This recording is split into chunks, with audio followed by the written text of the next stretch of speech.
Oats upma பண்ணுறதுக்கு ஒரு பேனில் ஒரு கப் ஓட்ஸ் எடுத்துருக்கிறேன். இதை ஒரு 5 நிமிஷம் நல்லா ட்ரை ரோஸ்ட் பண்ணி எடுத்துக்கலாம். ஒரு கடாயில் 1 டேபிள் ஸ்பூன் எண்ணெய் எடுத்துக்கலாம். எண்ணெய் சூடானதும் 1/2 டீஸ்பூன் கடுகு, 1/4 டீஸ்பூன் உளுத்தம்பருப்பு, 1/4 டீஸ்பூன் ஜீரகம், கூடவே ஒரு கொத்து கருவேப்பிலை சேர்த்துக்கலாம்.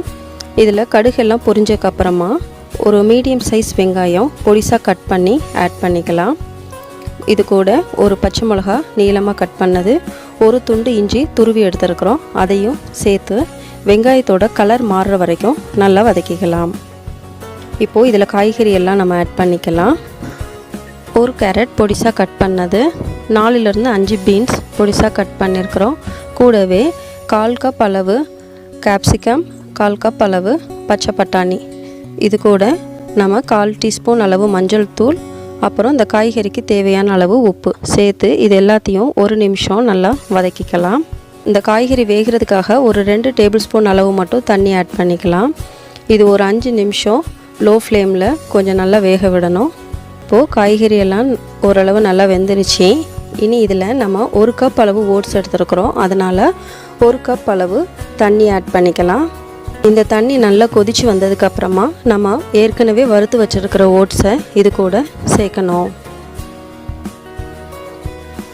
ஓட்ஸ் சேர்த்ததுக்கப்புறமா இதை மெதுவாக கிளறி விடணும். இதை ரொம்ப கவனமாக மெதுவாகவே கிளறணும், அப்போ தான் உப்புமா நமக்கு கொஞ்சம் உதிரியாக வரும்.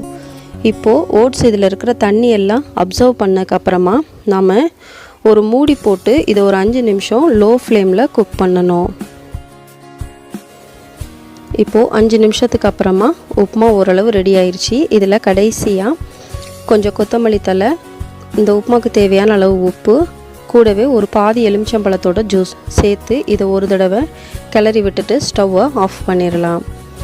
10 நிமிஷத்தில் சூப்பராக ஓட்ஸ் உப்புமா ரெடி ஆயிடுச்சு. கண்டிப்பாக இந்த ரெசிபியை ட்ரை பண்ணி பார்த்துட்டு கமெண்ட் பண்ணுங்கள். தேங்க்ஸ் ஃபார் வாட்சிங்.